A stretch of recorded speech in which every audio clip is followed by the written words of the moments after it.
Hey, Napey friend, welcome back to our Napey Little Club. You're home now, and we saved your spot. Tonight, we delve into the surprisingly, almost comically, slow birth of those magnificent Gothic cathedrals. Imagine, if you will, the gentle, almost imperceptible settling of dust on ancient blueprints, the faint scent of beeswax from candles illuminating a bishop's hopeful gaze, and the distant muffled sound of a quill scratching across parchment, a sound far quieter than the future prayers that would fill the envisioned space. You're about to witness the art of building a Gothic cathedral, a process so mind-bogglingly methodical it makes watching paint dry seem like an extreme sport. You probably wouldn't have survived the sheer boredom of the planning phase back then, especially without Wi-Fi. But here, in our cozy nook, you're perfectly safe, utterly relaxed, and about to drift into a world of monumental patience. So, before your eyelids get too heavy, tap that like button and subscribe to keep our sleepy adventures coming. After all, nobody wants to miss out on history's most relaxing secrets, right? If you genuinely enjoy what I do here, and please do let us know in the comments where you're tuning in from and what time it is in your corner of the world. It's always a quiet joy to see how far our sleepy community stretches. So, dim your lights, tune into the soft, comforting fan hum, and ease gently into tonight's journey, because you're now officially in Napey community. You're not just listening, you're an essential part of our Napey family, where every night is soothing, special, and yours. You're safe, valued, and always welcome. Your journey begins not with the clang of a hammer or the rasp of a saw, but in the hushed, candlelit study of a determined bishop, sometime in the 12th or 13th century.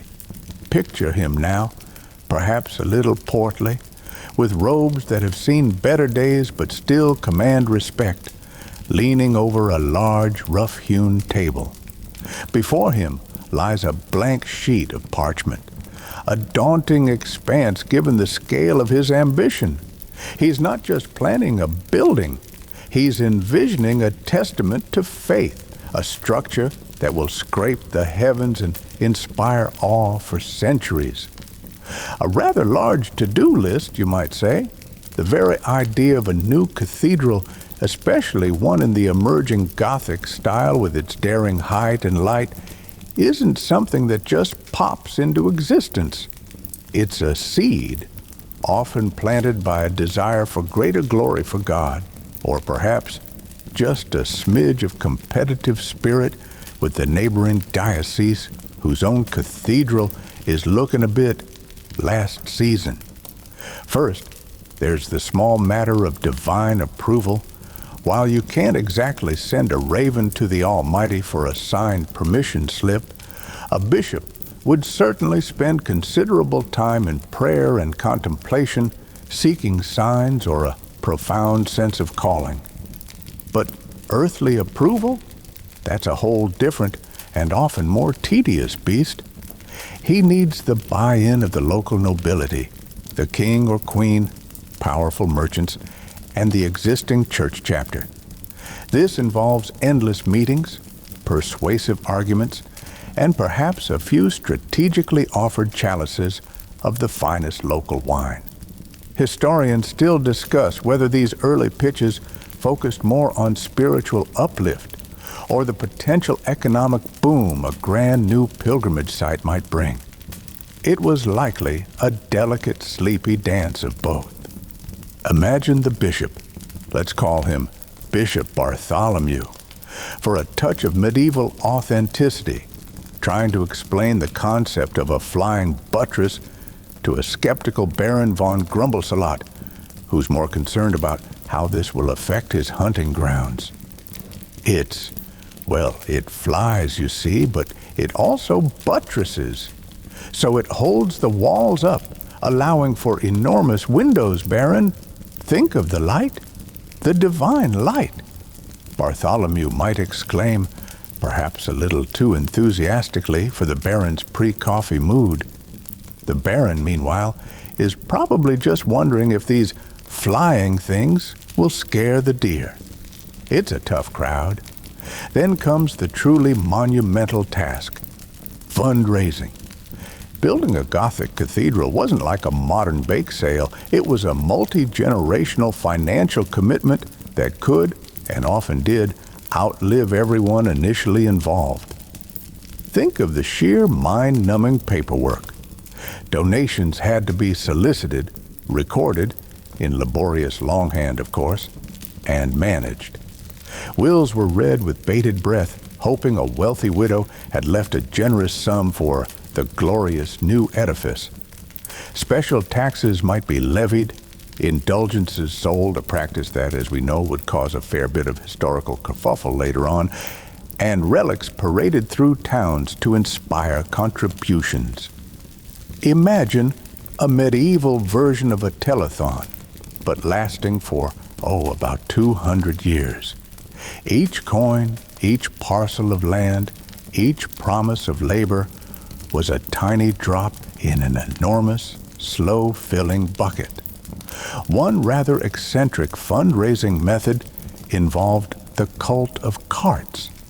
In some regions, particularly during the initial fervor of cathedral building in places like Chartres, there were spontaneous outbursts of popular piety where people, nobles and peasants alike, would harness themselves to carts laden with stone, timber, and other supplies, dragging them for miles to the construction site. It was a public display of devotion, certainly, but also a handy way to get free of rather inefficient haulage. You can almost hear the collective rhythmic groaning, a sound far removed from the serene organ music that would one day fill the completed nave. Bishop Bartholomew, having navigated the treacherous waters of approvals and initiated the glacial process of fundraising, can finally return to his parchment. He's not an architect in the modern sense. That role, the master mason or master builder, will come later. But he has a vision. He might sketch a rough floor plan, a Latin cross, of course. He'd indicate where the main altar should be, the chapels, the choir. He'd dream of soaring vaults and windows that bathe the interior in colored light. This initial sketch, perhaps smudged with wine or the grease from a medieval snack, let's hope not too much grease, parchment was expensive, is the Genesis moment. It's a document filled more with hope and ambition than precise measurements.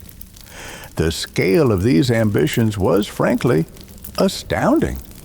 They weren't just building big, they were building for eternity, or at least what they imagined eternity to be. Consider the well-documented construction of Notre Dame in Paris, which began in 1163. The initial planning and fundraising would have started years, if not decades, before that first stone was even considered. And it wasn't officially completed for nearly 200 years. And even then, modifications and additions continued. It's a sobering thought. Dedicating your life's work to something you will almost certainly never see finished. A bit like starting a really, really long audiobook, knowing you'll fall asleep long before the narrator even gets to the interesting bit. So, as the candlelight flickers and Bishop Bartholomew adds another hopeful line to his drawing, perhaps a slightly wobbly depiction of a rose window, you can feel the immense weight of the centuries pressing down. The dream is taking shape, but it's a dream that will be built on the slow, steady accumulation of countless hours of labor, mountains of stone, and an almost unbelievable amount of patience. The air in his study is thick with the scent of old books, damp wool, and the faintest whiff of incense from the nearby chapel, a premonition of the sacred space to come. For now, though, it's just a drawing, a promise whispered on parchment, waiting for the slow, inexorable turning of the years to bring it, inch by painstaking inch, into glorious, towering reality. The quiet hum of the fan in your room might just mimic the gentle rustle of that parchment, a soft sound carrying a colossal dream. The dream on parchment, Bishop Bartholomew's hopeful scrawl, now faces the unyielding reality of the earth itself. Before a single stone can be laid for those soaring walls you're imagining, before any stained glass can dapple the floor with jewel-toned light, there is the small yet colossally tedious matter of the foundations. You might think, foundations? How boring can that be? Oh, my sleepy friend, you underestimate the medieval capacity for making even the most foundational tasks an epic of slow, laborious effort.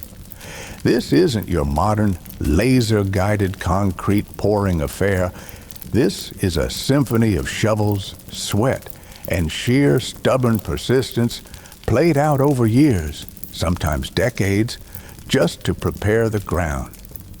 Picture the designated site, perhaps a bustling town square that needs to be cleared, or a gently sloping field just outside the city walls. The first order of business is, quite literally, digging in. Gangs of laborers, likely local peasants earning a meager wage or fulfilling feudal obligations, are set to work. Forget excavators. These are men with wooden shovels, often tipped with a bit of iron if they were lucky, and wicker baskets for hauling away the earth.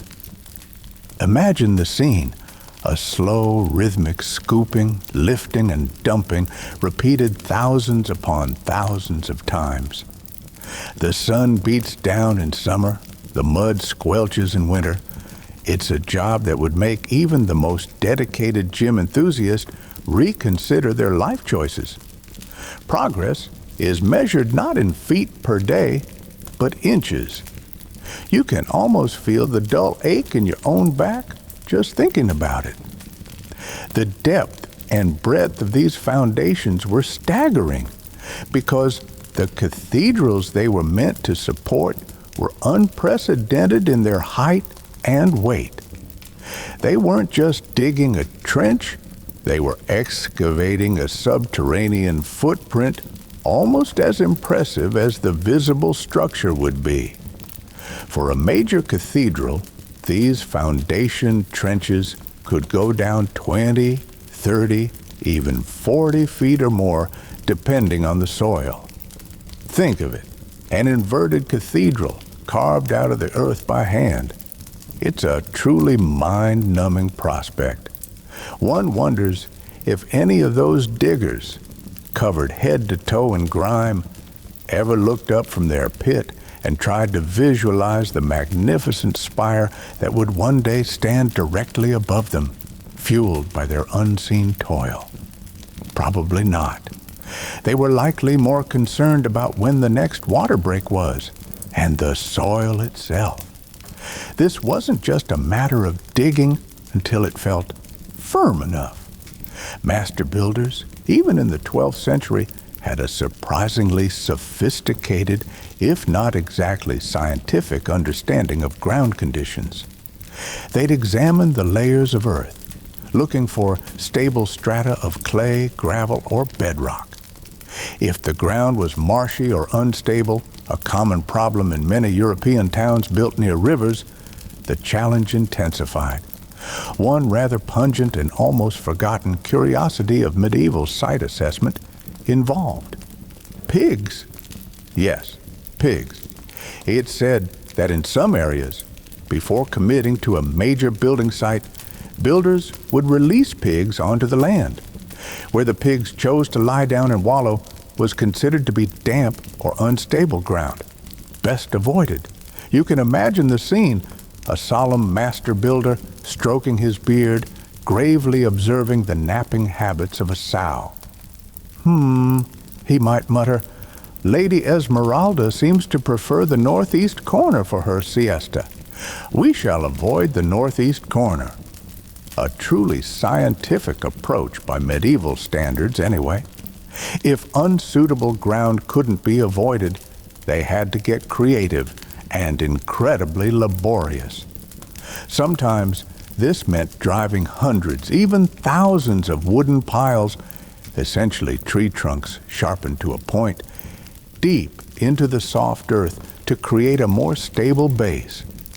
Imagine the thud, thud, thud of heavy mallets or rudimentary pile drivers day after day, forcing these massive timbers into the reluctant ground. It's the kind of repetitive sound that could lull an entire village to sleep, or perhaps drive them slowly mad. Each thud is a tiny victory against the unyielding earth. Once the trenches were deemed deep and wide enough, and the ground suitably prepared or pig approved, the process of filling them began. This wasn't just backfilling with loose earth. The foundations were typically built up with layers of rough stone, rubble, and mortar.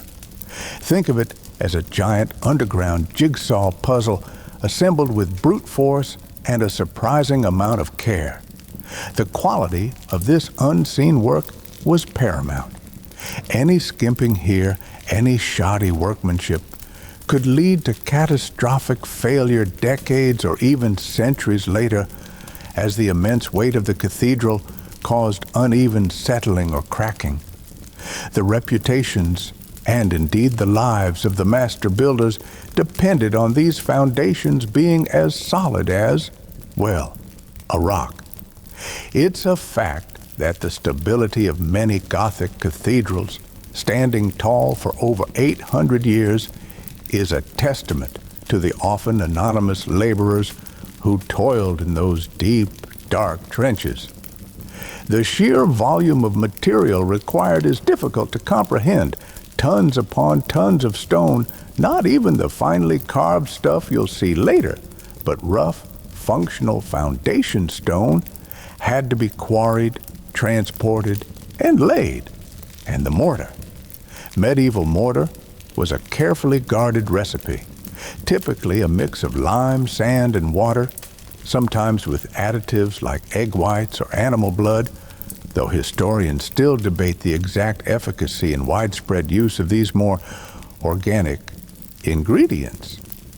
Imagine the endless mixing of this gritty, sticky concoction, the slop and spread, binding the stones together in a slow subterranean embrace. This entire process of foundation digging and laying could take years.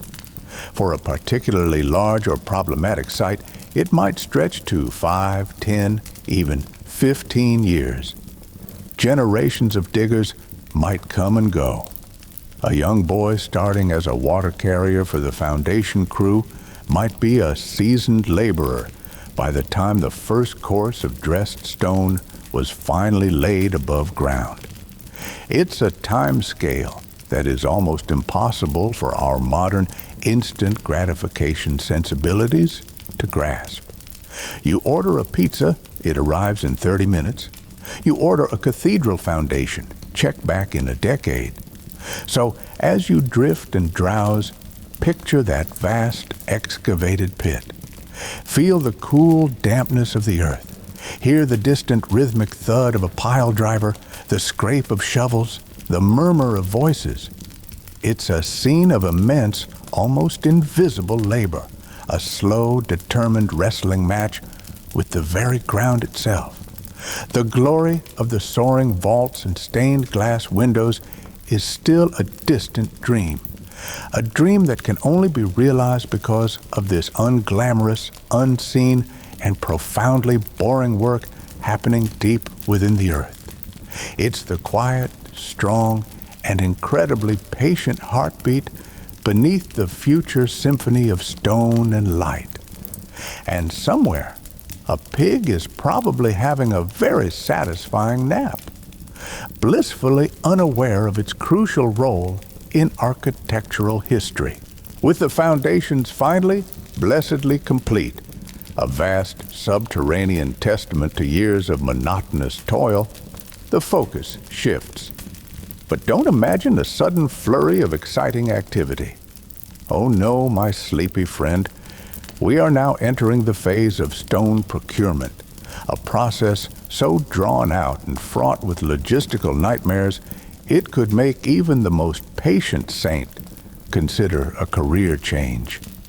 Each individual block of stone, from the smallest voussoir in an arch to the massive chunks forming the piers, has its own slow, arduous pilgrimage to make before it can even dream of becoming part of a soaring Gothic cathedral.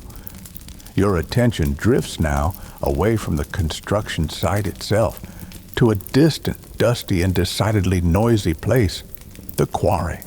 Imagine a gaping wound in the earth, a landscape of raw, fractured rock under a hazy sky. Here, men are engaged in a constant, brutal battle with nature. The air is thick with stone dust, a fine, gritty powder that coats everything and everyone, getting into eyes, lungs, and probably the lunchtime bread. The dominant sounds are the sharp clang of iron tools against stone, the groan of ropes, and the occasional, hopefully controlled rumble of a dislodged rock face. This isn't precision work yet. This is about wresting colossal chunks of limestone, sandstone, or granite from the earth's embrace. Quarrying in the medieval period was an art form born of necessity and brute strength, with a surprising dash of geological know-how. Master quarrymen could read the stone, identifying the best veins, predicting fracture lines, and understanding how to exploit natural weaknesses. They weren't just randomly hacking away. They used a technique involving driving wooden wedges into crevices in the rock. These wedges were then soaked with water. As the wood swelled, it exerted immense, slow pressure, eventually splitting the stone along the desired lines. It's a beautifully simple, yet incredibly time-consuming method. Think of the patience required, waiting for wood and water to do the work of giants. One can imagine a quarryman, after setting his wedges, perhaps taking a well-deserved nap in the shade, the only sound, the gentle dripping of water, and the almost imperceptible creak of stressed stone. Or maybe they just grumbled about the supervisor, as workers have done since time immemorial. Once a suitably large block was freed, the initial shaping might begin right there in the quarry, just to reduce its weight for transport. This was rough work, done with heavy hammers and chisels, knocking off the most obvious protrusions. Even this roughing out was a skill, ensuring enough material remained for the fine carving later, but not so much that it made the journey impossibly difficult.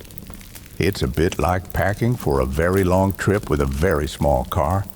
You only take what's absolutely essential. Now, consider the journey of this single, roughly hewn block of stone. Cathedrals were often built with stone sourced from quarries many miles away, sometimes even hundreds of miles if local stone wasn't suitable for the grand vision. And medieval roads? Roads is perhaps too generous a term. They were often little more than rutted, muddy tracks, impassable in bad weather, and certainly not designed for hauling multi-ton blocks of stone. The primary mode of transport was the ox cart. Picture a team of sturdy, stoic oxen straining against their yokes, pulling a specially constructed heavy-duty cart, creaking under the immense weight of just one or two large stones. Progress was agonizingly slow. A few miles a day would be considered good going. You could probably walk to the cathedral site, have a leisurely lunch, and still beat the stone delivery by a considerable margin.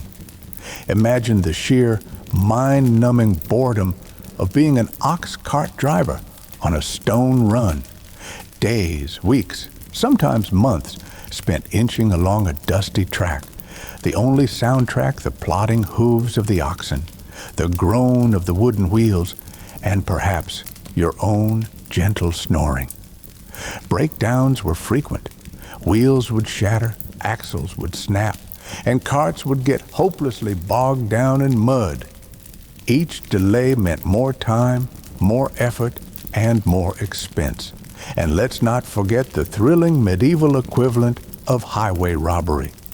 Bandits were a real concern, though one imagines even the most desperate outlaw might think twice about trying to make a quick getaway with a 2-ton block of limestone. Your stone or your life might have a slightly less dramatic ring to it under those circumstances. For cathedrals built near navigable rivers, water transport was a godsend, though still far from straightforward. Loading massive stones onto barges without modern cranes was a feat of engineering in itself, involving ramps, rollers, levers, and a great deal of coordinated grunting. Then came the slow, ponderous journey upstream or downstream, poled or sailed, or sometimes even towed by men or animals walking along the riverbanks. It was faster than an ox cart, certainly, but still subject to the whims of currents, floods, and the ever-present danger of the barge capsizing and sending its precious, laboriously acquired cargo to a watery grave.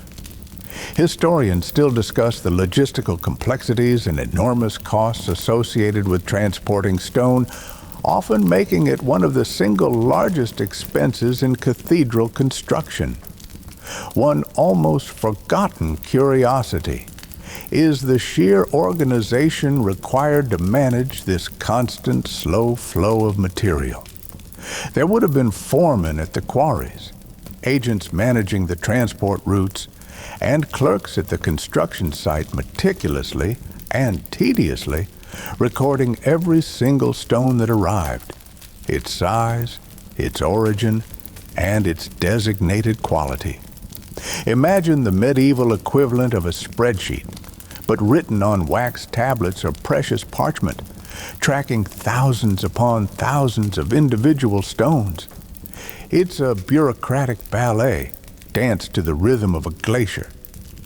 Did stone number 473B from the Puddleton Quarry arrive yet, Brother Snorri? The one destined for the left buttress, third course up? Still on the road, Brother Alaric, somewhere near Slumbering Hollow? Ox through a shoe. Again. The arrival of a new consignment of stone at the cathedral site wasn't met with wild cheering, but more likely a quiet sigh of relief and the immediate commencement of more work. The stones would be unloaded, again using sheer manpower and ingenuity, and then sorted and stored, awaiting the attention of the masons. The Masons' Lodge, a bustling hub of activity we'll explore more deeply soon, would have a constantly shifting landscape of raw and partially worked stones, a silent gray audience waiting for their turn to be transformed. So, as you nestle deeper into your pillows, let your mind drift with that single resolute block of stone on its epic, snail-paced journey. Feel the rumble of the cart, the strain of the oxen, the grit of the road. Hear the gentle lapping of water against a barge. It's a testament to the incredible determination and the almost unbelievable patience of a bygone era. Each stone, silent and unassuming, carries within it a story of immense labor, a slow pilgrimage from the heart of the earth to the heart of a sacred space. It's a journey measured not in speed, but in the unwavering commitment to a vision that would outlast them all, a stony whisper of the monumental task at hand. The gentle hum of your room is the perfect accompaniment to this slow stone symphony. The stones, having completed their arduously slow pilgrimage from the distant quarry, now lie in patient gray multitudes around the burgeoning cathedral site. They are rough, unrefined, bearing the marks of their forceful extraction from the earth. But their journey is far from over. Now they enter the realm of the masons, the skilled artisans who will, with almost meditative precision and an incredible amount of repetitive labor, transform these unwieldy blocks into the very bones and skin of the Gothic masterpiece. Step, if you will, into the lodge, the mason's workshop, a place humming with a unique blend of focused activity and quiet craftsmanship. Imagine a sprawling, partially covered area, perhaps a series of lean-to shelters built against a completed section of wall or a dedicated wooden building. The air here is different from the quarry. Still dusty, yes, but it's a finer dust, the byproduct of more precise work. The dominant sound is not the brutal clang of heavy tools, but the rhythmic tapping of mallets on chisels, a sound like 1,000 persistent woodpeckers, each strike minutely shaping the future.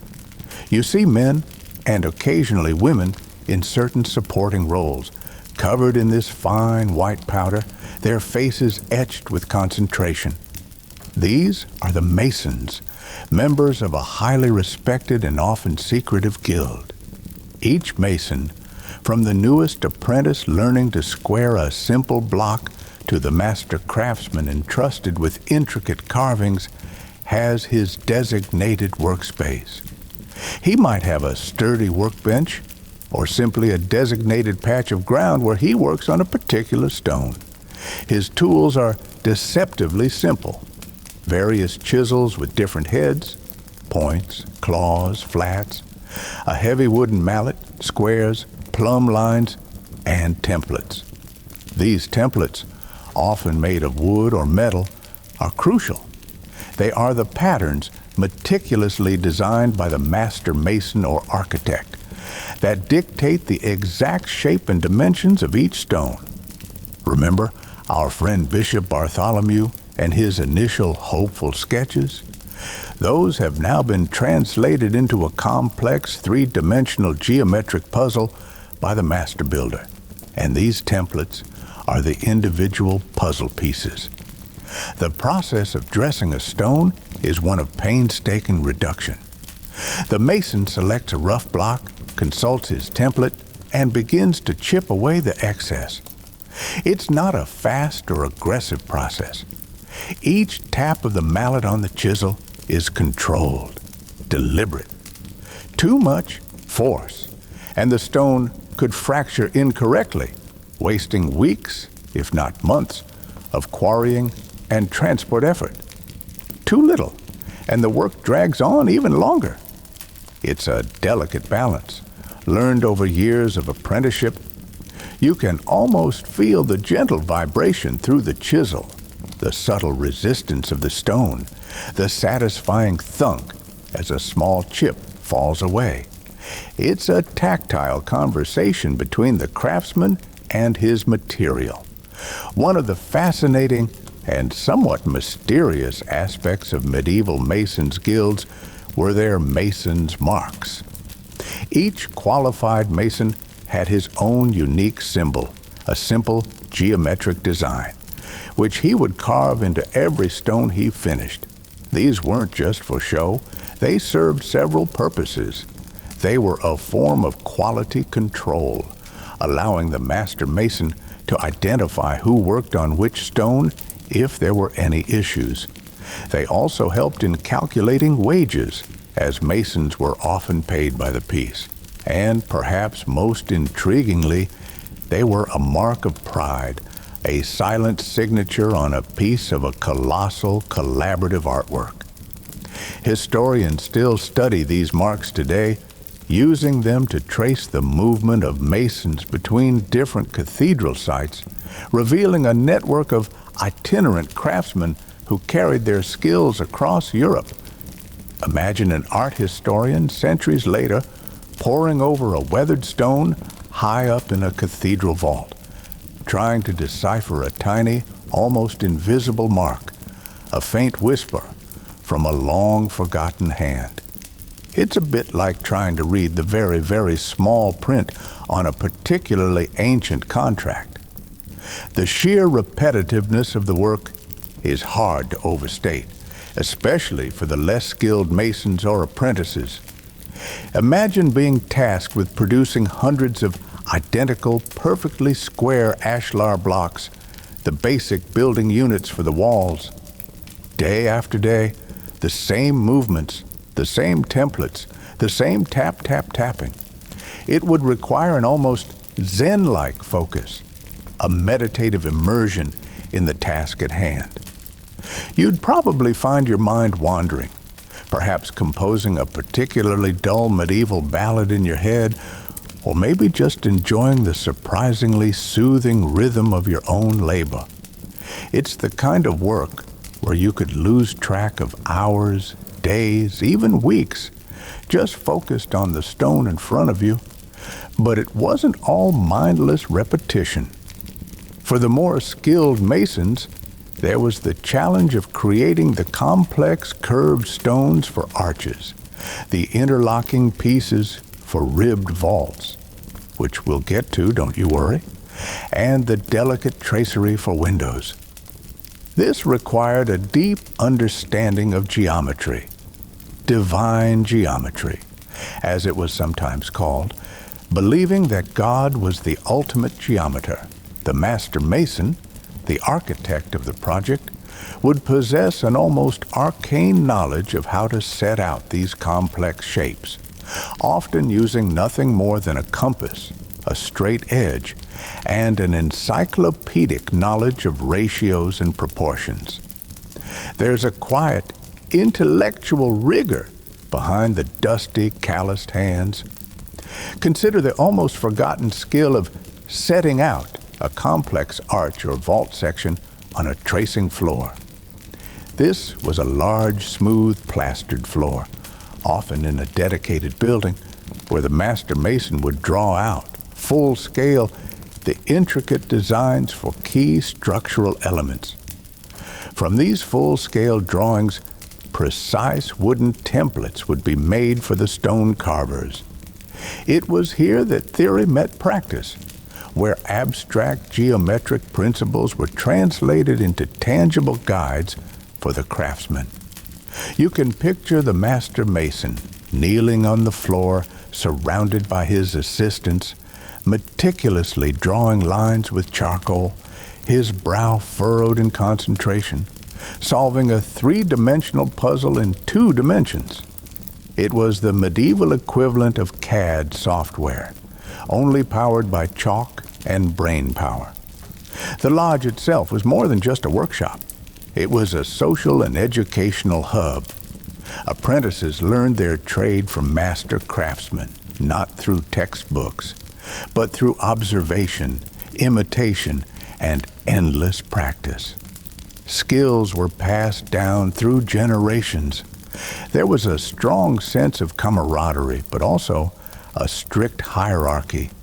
Disputes might be settled, news from other building sites shared, and perhaps even a few undoubtedly terrible medieval jokes exchanged over a meager lunch of bread and ale. Why did the gargoyle break up with the pinnacle? Because he said she was too high maintenance. Okay, maybe the humor hasn't improved much with time. So, as the gentle, rhythmic tapping of chisels fills your ears, imagine the focused intensity of the mason's lodge. See the fine white dust settling like a soft blanket on everything. Feel the cool, unyielding surface of the stone. Each precisely shaped block is a testament to countless hours of skilled labor, a small but essential note in the vast, silent symphony of the cathedral's construction. It's here, in this dusty, noisy, yet strangely peaceful environment, that raw nature is slowly, painstakingly transformed into divine art, one tap at a time. The fan's hum is like the collective breath of those long-ago craftsmen, steady and enduring. The stones, now meticulously shaped and bearing the proud, discreet marks of their carvers, are ready for their final ascent. The foundations are solid, the mason's lodge is a hive of dusty productivity, and now, finally, after years, perhaps even decades, of groundwork, the cathedral itself begins to visibly climb towards the heavens. But this is no swift, modern steel erection. This is a slow, almost organic growth, layer by patient layer, a process dominated by the creak of wooden scaffolding, the rhythmic chant of laborers hoisting materials, and the ever-present, almost palpable weight of ambition. Imagine the scene at the base of what will one day be a towering wall or a majestic pier. A fresh layer of mortar, sticky and smelling faintly of lime, is spread by a worker with a trowel. You can almost feel its cool, damp consistency. Then, with practiced coordination, a team of laborers using ropes and perhaps simple wooden cranes or winches carefully maneuvers a dressed stone into place. There's a gentle thud, a slight adjustment, a tap with a mallet to ensure it's perfectly bedded. Then more mortar, another stone. Repeat, thousands upon thousands of times. It's the ultimate slow-motion game of Tetris, played with blocks weighing hundreds, sometimes thousands of pounds. You'd need an almost superhuman level of patience, or perhaps just a really good podcast if they had those back then, which they didn't. So, just patience then. As the walls inch upwards, a new structure begins to dominate the skyline alongside the nascent cathedral, the scaffolding. Forget your neat, modern metal scaffolding. This was a forest of timber, long poles lashed together with rope, with wooden planks laid across them to create working platforms. It was an engineering marvel in its own right, often built by specialist carpenters, but it also looked incredibly precarious. Imagine working dozens, then hundreds of feet in the air on a structure that creaked and swayed with every gust of wind, with nothing but a few rough planks between you and a very long, very hard drop. Health and safety regulations were, shall we say, a little more relaxed in the 13th century.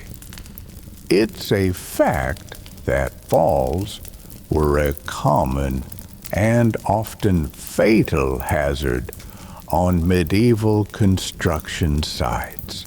You definitely want to make sure your life insurance, or whatever the medieval equivalent was, perhaps a solemn promise from your mates to buy your widow a consolatory goat, was fully paid up. The methods for lifting materials to these ever-increasing heights were ingenious, if labor-intensive. For smaller stones and buckets of mortar, it might be simple human chains passing items up hand over hand, or pulley systems, with men on the ground hauling on ropes. For the truly massive stones needed for piers or arch springings, they used larger lifting devices. One common machine was the great wheel, or treadmill crane. This was essentially a massive wooden hamster wheel, sometimes 15 feet or more in diameter, powered by men walking inside it. Their plodding steps turned a drum, which wound a rope, lifting the heavy load. Picture it. Men trudging endlessly inside this giant wheel like very serious, very focused hamsters, their silhouettes stark against the sky. Historians still discuss the precise mechanics and lifting capacities of these medieval cranes, often marveling at their effectiveness given the available technology. It's a testament to human ingenuity when faced with a really big pile of rocks to move. And as the walls rise, a key feature of Gothic architecture begins to take shape. The arcaded aisles and the soaring nave, the great piers, those massive columns that will support the vaults, are built up course by course. Sometimes these piers were solid stone. Sometimes they had a rubble core encased in finer stonework. Each one is a monumental undertaking in itself, a pillar of patient accumulation. You can almost feel the cool, solid strength of these emerging columns, the sense of an enclosed space beginning to form, a promise of the vast interior to come. Then, emerging from the outer walls, you see the beginnings of one of the most iconic and structurally crucial elements of Gothic design, the flying buttress. This was the genius innovation that allowed cathedrals to reach such breathtaking heights and to have such enormous windows. Instead of thick, solid walls to counteract the outward thrust of the high vaults, which we'll get to, don't you worry, the anticipation is almost too much. The pressure was transferred outwards and downwards through these elegant arched stone arms to sturdy buttress piers built away from the main wall. It's a bit like having a very supportive friend who stands a little way off but always has your back, literally. Seeing these graceful arms of stone begin to arch through the air for the first time must have been a truly awe-inspiring sight, a visible defiance of gravity. One almost forgotten curiosity in the construction of these walls and buttresses is the incredible amount of timber used not just for scaffolding, but also for temporary supports and centering. Wooden frameworks built to support arches and vaults during their construction before the mortar set and they became self-supporting. Vast quantities of wood were felled, shaped, and erected only to be carefully dismantled and reused elsewhere once their job was done. The cathedral site wasn't just a place of stone, it was a constantly evolving forest of wooden supports, a temporary skeleton for the permanent stone one. The logistics of managing this timber alongside the stone was another layer of mind-numbing complexity for the master builder. Brother Anselm, have you seen the centering for the south transept arch? It seems to have wandered off. Perhaps it eloped with that particularly attractive scaffold pole, Brother Cuthbert. They seemed rather close yesterday. The pace is relentless, yet agonizingly slow. Each day the walls grow a little taller, the silhouette against the sky a little more defined. But a little is the operative word. Progress is measured in inches, maybe a foot or two on a really good day with a motivated crew and no major mishaps, like dropping a crucial cornerstone from a great height. That would definitely ruin your afternoon. You're watching a stone flower bloom in ultra-slow motion, a process spanning not just seasons, but years, decades. The young apprentice who helped lay the first course of the nave wall might be a seasoned mason with apprentices of his own by the time the wall reaches its full height. So, as the gentle hum of your fan mimics the distant murmur of a worksite, picture those walls slowly, inexorably rising. Feel the slight sway of the scaffolding underfoot, from a safe, imaginary distance, of course. Hear the rhythmic creak of the great wheel, the calls of the workers, the satisfying chink of stone meeting stone. It's a symphony of slow, steady, upward movement a testament to human aspiration and an almost terrifying capacity for sustained effort. The cathedral is reaching for the sky, one meticulously placed stone at a time, a silent growing prayer etched in limestone and grit. The walls have climbed, the flying buttresses stand poised like expectant stone athletes, and now, my sleepy friend, we turn our gaze upwards to the very ceiling of our burgeoning Gothic cathedral. This is where the true audacity of the Gothic vision becomes apparent, in the creation of the ribbed vaults.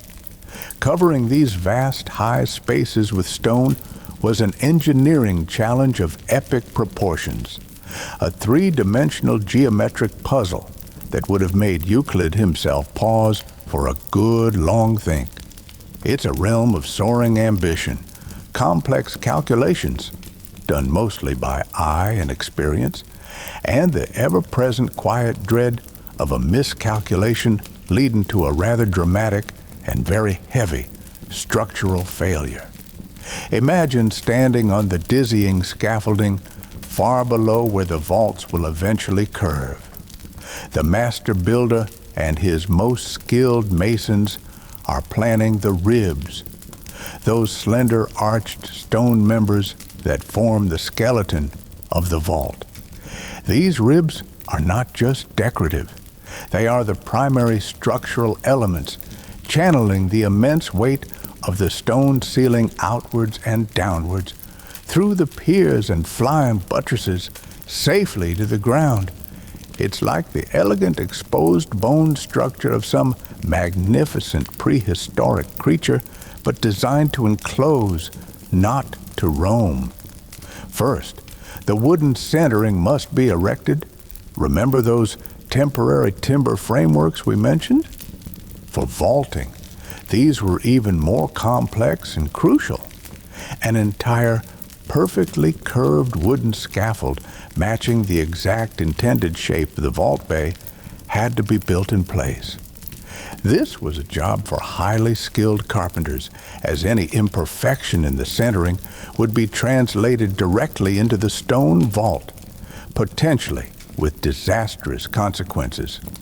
You can picture them, nimble as squirrels, clambering over the wooden framework, securing each beam and plank, creating a temporary earthbound version of the heavenly curve to come. It would have smelled wonderfully of fresh sawn timber, a scent soon to be overwhelmed by stone dust and mortar. Once the centering is complete and triple-checked, one imagines with a great deal of nervous squinting and plumb-bobbing, the masons can begin to lay the stone ribs. Each wedge-shaped stone of the rib, called a voussoir, has to be cut with incredible precision to fit perfectly against its neighbors and to follow the exact curve of the centering. Remember those templates from the Mason's Lodge? They are working overtime here. The ribs are built up from the spring points on the piers, rising to meet at the center of the bay, often at a decorative boss or keystone. Laying these ribbed arches high in the air, balanced on wooden framing, was slow, meticulous, and undoubtedly nerve-wracking work. One misplaced stone, one slip, could jeopardize the entire section. You'd want a very steady hand, and probably a complete lack of acrophobia. One of the great debates among historians of architecture, a real chicken or the egg type of discussion, is whether the ribs were truly structural from the outset, carrying the main load, or if they initially served more as a permanent formwork for the infill panels. The consensus generally leans towards the ribs being key structural elements, but the nuances of medieval engineering practice mean there's always room for a good, sleepy, academic argument. Professor Snorrington posits that transaxial load transference was primary, while Dr. Drausfield insists on the inherent stability of the interstitial membrane. You can almost hear them debating over lukewarm tea at a very, very quiet conference. With the stone ribs in place and the mortar setting, the masons then fill in the webs or infill panels, the curved triangular sections of ceiling between the ribs.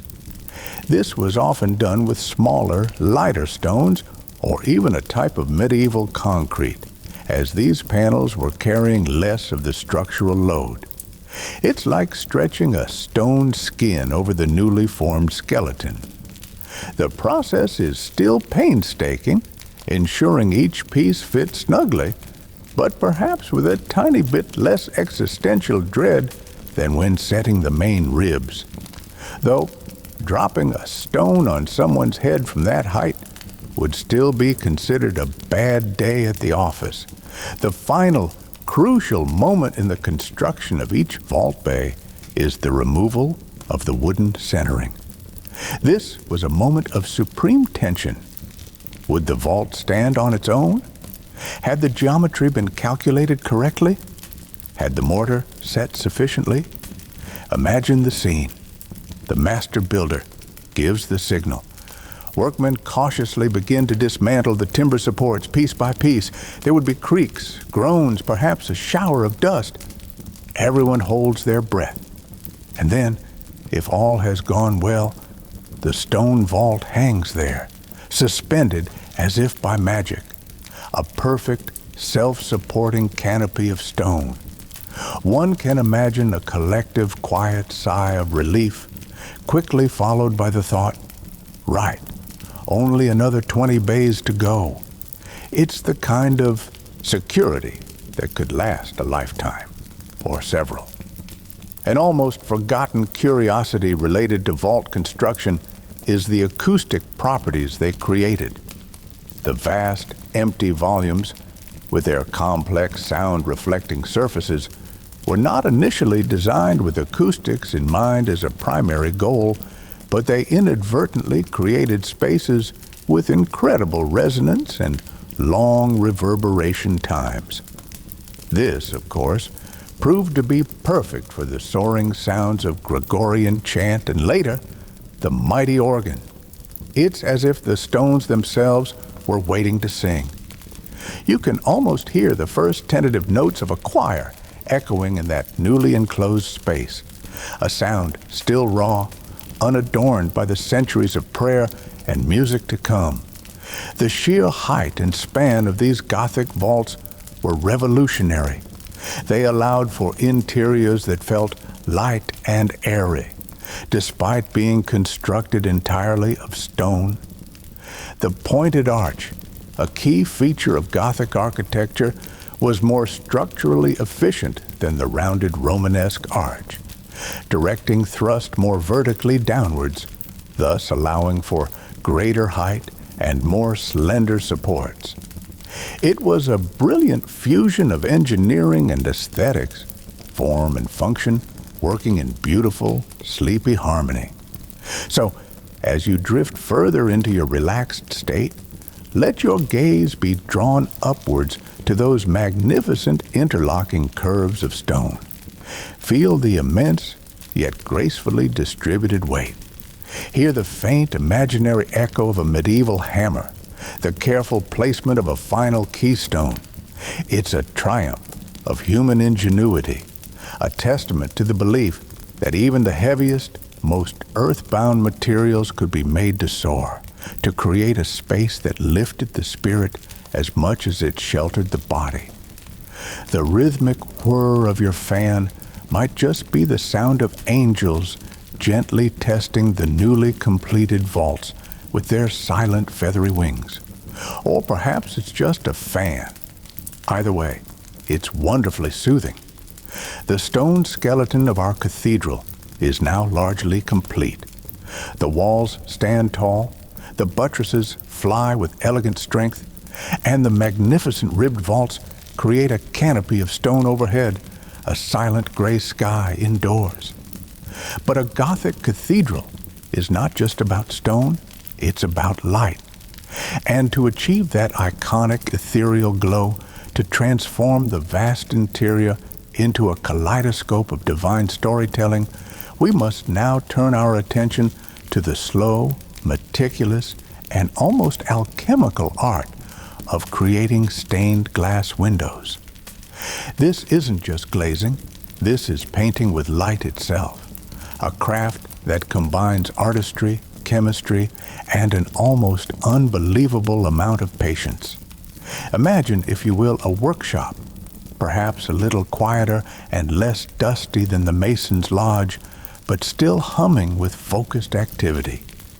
This is the domain of the glazier and the glass painter. Here, instead of the clang of metal on stone, you hear the delicate scratching of cutting tools on glass, the clinking of colored shards, and the soft hiss of a soldering iron. The air might carry the faint, sharp scent of metallic oxides and hot lead.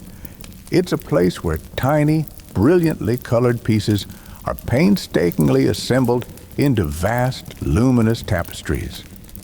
The journey of a stained glass window begins not with glass, but with a design.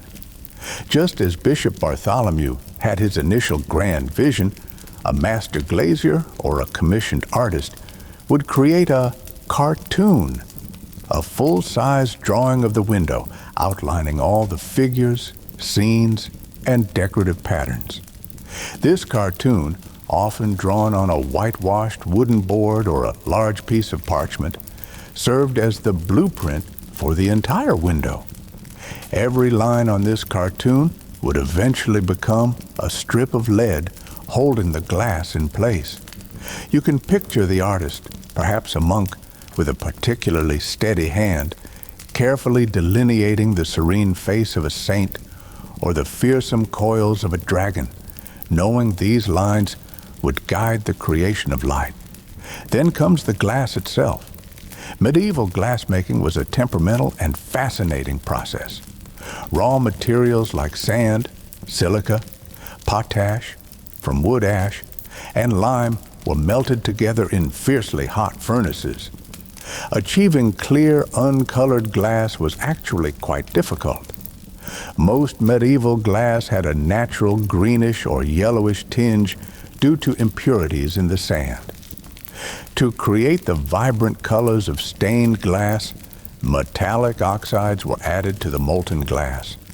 Cobalt for deep blues, copper for reds and greens, manganese for purples, silver for yellows. These recipes were closely guarded secrets, passed down through generations of glassmakers.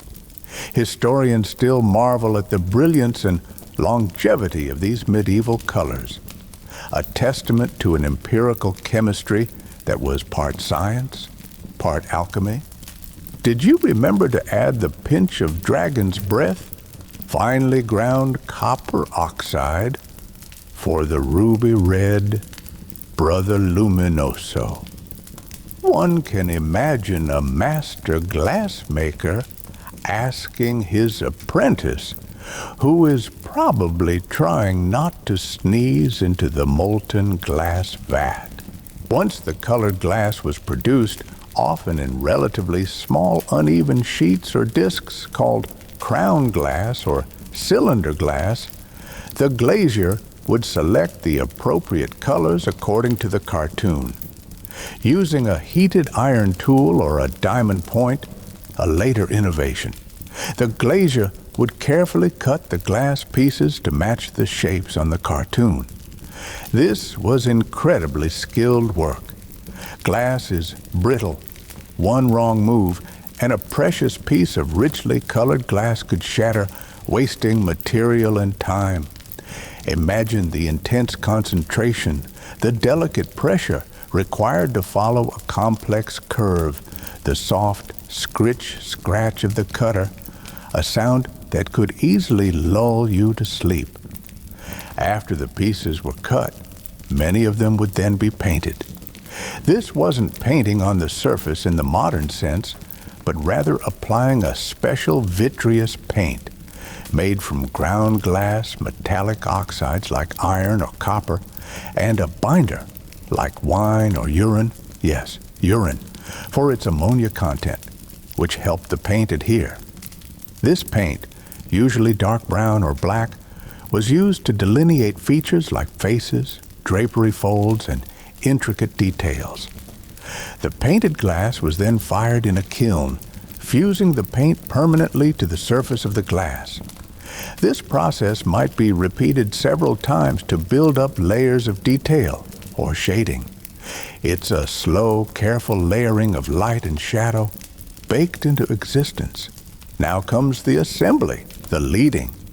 The cut and painted pieces of glass are laid out on the cartoon like a giant, luminous jigsaw puzzle.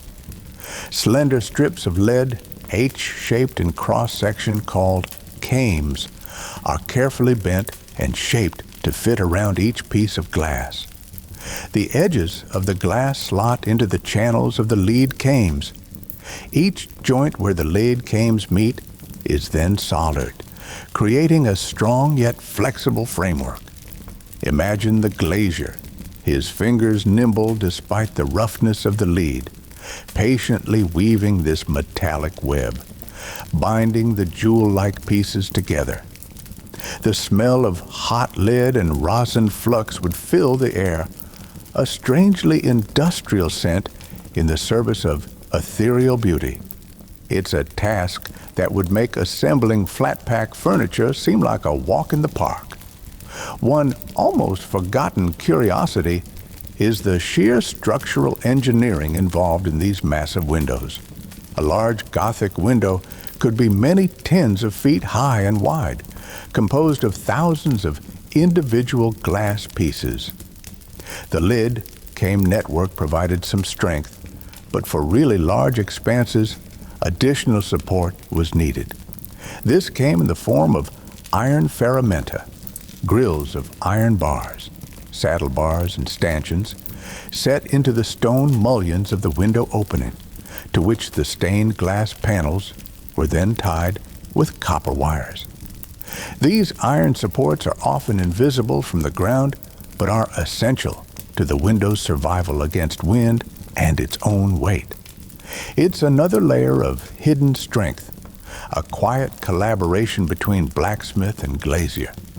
Finally, after weeks, months, or even years of painstaking work, a completed stained glass panel or a section of a larger window is ready for installation.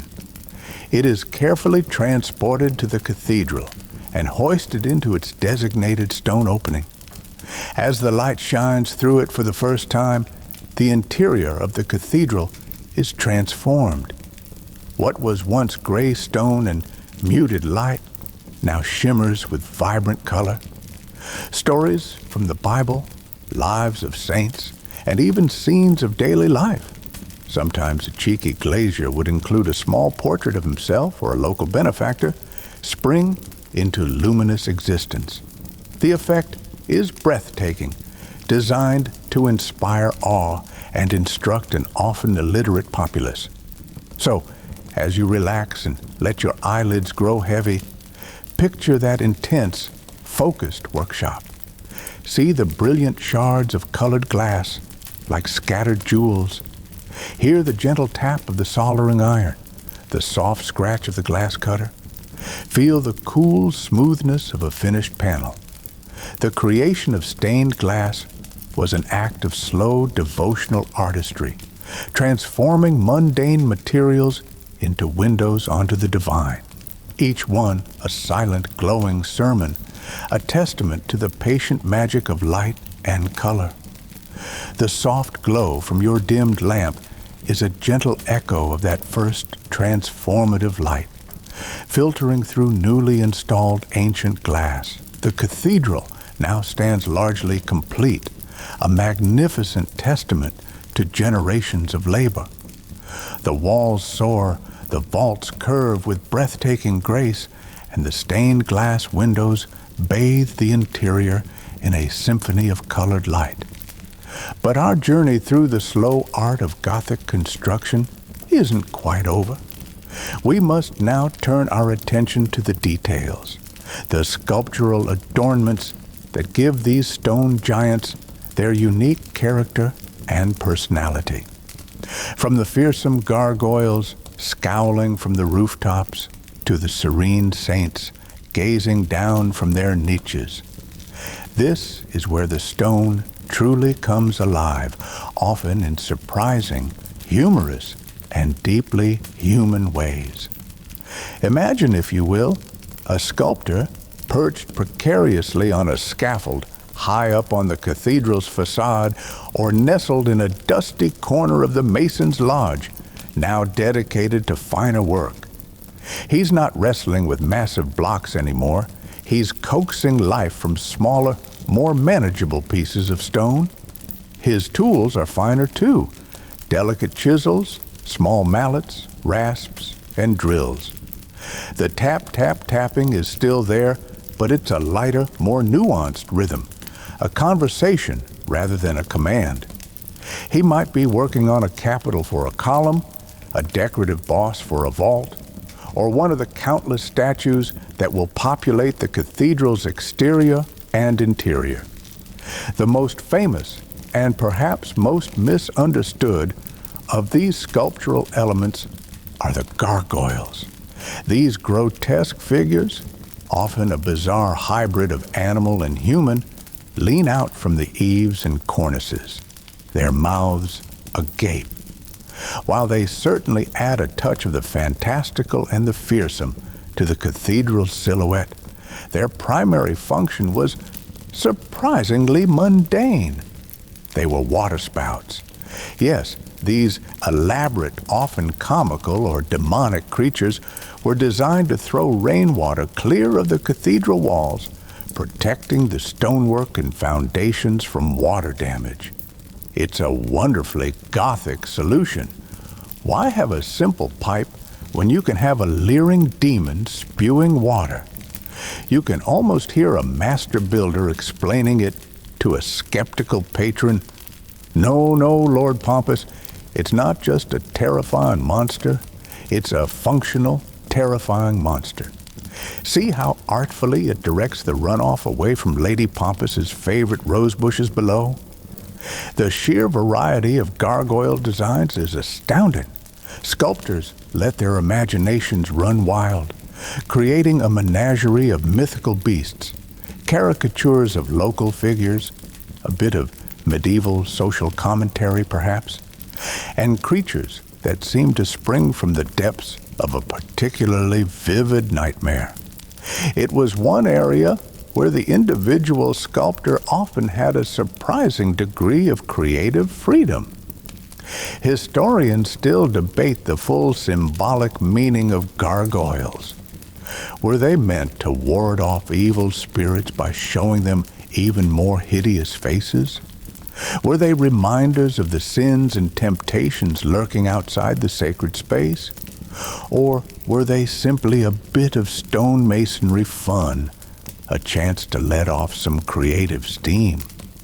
Probably a bit of all three, with a healthy dose of "it looks cool and scares the pigeons." Then there are the more serene, but no less detailed, statues of saints, apostles, angels, and biblical figures. These would populate the portals, the grand entrances, the niches along the walls, and the altarpieces. Each statue was a painstaking labor of love, or at least a very long contract. The sculptor would work from drawings or models, carefully rendering the folds of drapery, the expressions on faces, the symbolic attributes of each figure: saint, Peter with his keys, St. Catherine with her wheel, etc. These statues were not just decoration.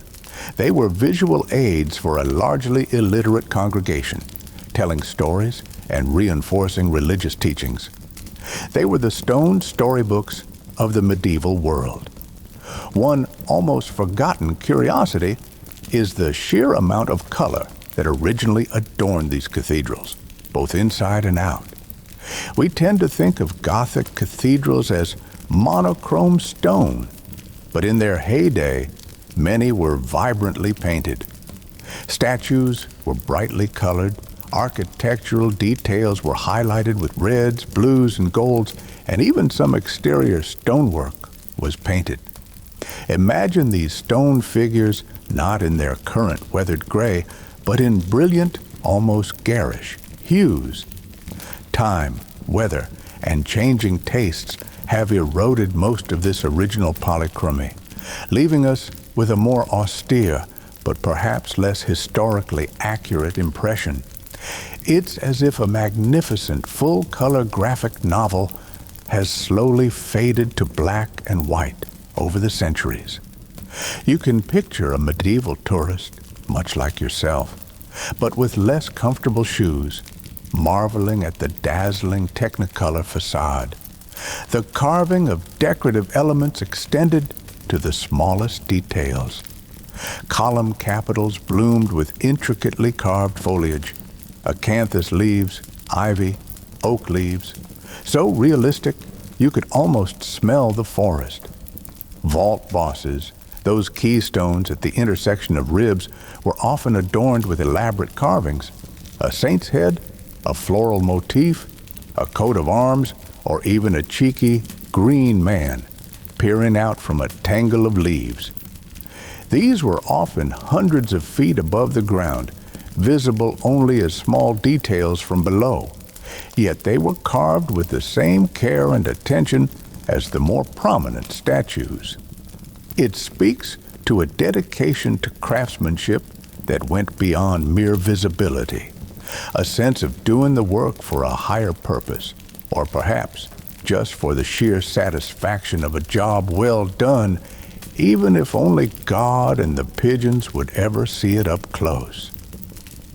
Yes, this tiny anatomically correct squirrel I've carved on the backside of this cherub's harp, 200 feet up, is absolutely essential to the overall divine plan. A sculptor might think, with a quiet, dusty chuckle. This sculptural work wasn't confined to the exterior. Inside, altarpieces, choir screens, pulpits, and tombs were often lavishly carved.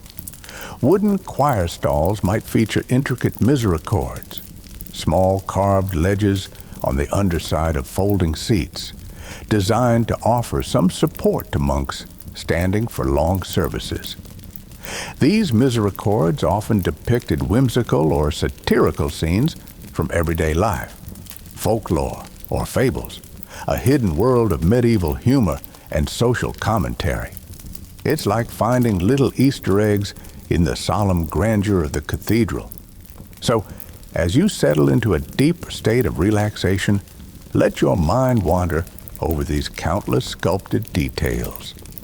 Picture the patient hand of the sculptor, coaxing expression from unyielding stone. Imagine the riot of original color, now faded to a gentle memory. Hear the distant, delicate tapping of a chisel, adding the final touch to a serene smile or a fearsome grimace. Each carving, from the grandest portal figure to the smallest leaf on a capital, is a testament to the human desire to embellish, to tell stories, and to leave a mark. They are the whispers and shouts of individuals within the vast collective enterprise, the final intricate flourishes on a masterpiece centuries in the making. The gentle hum in your room is the perfect, soft applause for these long-forgotten artists. The last chisel has fallen silent. The final pane of stained glass gleams with captured light. And the last gargoyle has been winched into place, ready to glower and spit rainwater for centuries. Our Gothic Cathedral, after generations of planning, quarrying, hauling, carving, and assembling, stands magnificent and, for all intents and purposes, complete. Now comes a moment of profound significance, yet one that is often surprisingly understated in the grand, slow narrative of its construction, the consecration, and beyond that, the beginning of its true life, not just as a building, but as a living, breathing heart of a community, a silent stone witness to the ceaseless flow of human existence. Imagine the day of consecration. After decades, perhaps even a century or more, of relentless, dusty, noisy construction, an almost unnatural quiet descends upon the site. The scaffolding is gone, the masons' lodges are being dismantled, and the raw earth around the cathedral has perhaps been landscaped into a semblance of order. Inside, the vast space, once filled with the clamor of work, now echoes with a different kind of anticipation. The bishop, perhaps the great-great-grandson of our original dreamer, Bishop Bartholomew, prepares for the elaborate rituals that will officially transform this magnificent pile of stone and glass from a mere building into a sacred house of God. The consecration ceremony itself would have been a grand affair, full of solemn processions, chanting, incense, and the symbolic anointing of the altar and walls with holy oils. Dignitaries from far and wide, nobles, fellow churchmen, wealthy patrons who'd perhaps funded a window or a chapel would be in attendance. For the ordinary townsfolk who had lived their entire lives in the shadow of this ever-growing stone giant, who had perhaps contributed their own labor or meager coins, it would be a day of immense pride and celebration. You can almost feel the collective breath held as the bishop utters the final prayers, the sense of a monumental task finally, blessedly, achieved. It's the medieval equivalent of a blockbuster movie premiere, but with more chanting and significantly less popcorn. But here's a rather interesting and perhaps slightly anticlimactic point. A Gothic cathedral was never truly finished. While a consecration marked its official opening for worship, these colossal structures were in a perpetual state of becoming. Repairs were almost immediately necessary. Weather, time, and the occasional mishap, a lightning strike, a small fire, meant that stonemasons, glaziers, and roofers often became permanent fixtures, their workshop simply moving to a less conspicuous corner of the cathedral close. One generation might add a new chapel, another might replace a section of tracery in a more fashionable style. Flying buttresses, while ingenious, sometimes needed later reinforcement or alteration as engineers learned more about structural stresses over centuries. Historians still trace these additions and modifications, reading the cathedral like a layered manuscript, revealing the changing tastes, needs, and engineering understanding of successive eras. It's like a beloved family home that's constantly being renovated and added to, but on a divinely epic scale. Think of the life that unfolds within these slowly aging walls. Generations are baptized at the font. Couples are married before the high altar, and countless souls are laid to rest within the crypt or the churchyard outside. Daily services, grand feast days, solemn funerals. The cathedral becomes the backdrop for the entire spectrum of human experience. It hears the whispered confessions, the joyful hymns, the tearful prayers. Its stones absorb the echoes of sermons, the laughter of children, the shuffling feet of pilgrims. It's a silent, steadfast container for the hopes, fears, and dreams of a community. You can almost feel the cool, smooth surface of a stone pillar worn down by centuries of passing hands, each touch leaving an invisible trace of a life lived. One almost forgotten curiosity is the sheer amount of mundane, everyday activity that often took place within or around cathedrals in the medieval period. They weren't always the hushed, reverent spaces we imagine today. The nave might be used for markets, public meetings, or even as a shortcut for pedestrians. Legal disputes were sometimes heard, and business deals struck in the shadow of the soaring vaults. It was a more integrated part of urban life, a sacred space that was also, in many ways, a public square. I'll meet you by the third cherub on the left, near the fishmonger's stall, to discuss that overdue debt, Jeffrey. And try not to drip herring juice on the new flagstones. It paints a slightly less ethereal, but perhaps more endearingly human picture.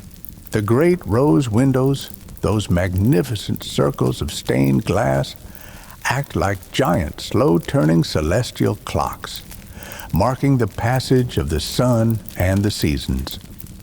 The light shifts and changes throughout the day, painting different patterns on the ancient stones, a daily reminder of the constant, gentle flow of time.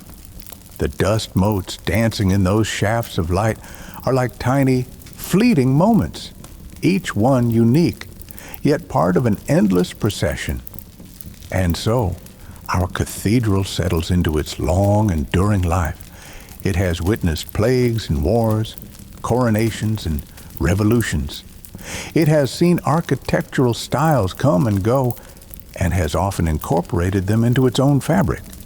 It stands as a testament, not just to the faith and ambition of its creators, but to the enduring power of human endeavor, the ability to dream on a colossal scale and to dedicate lifetimes to realizing that dream, one slow, painstaking step at a time.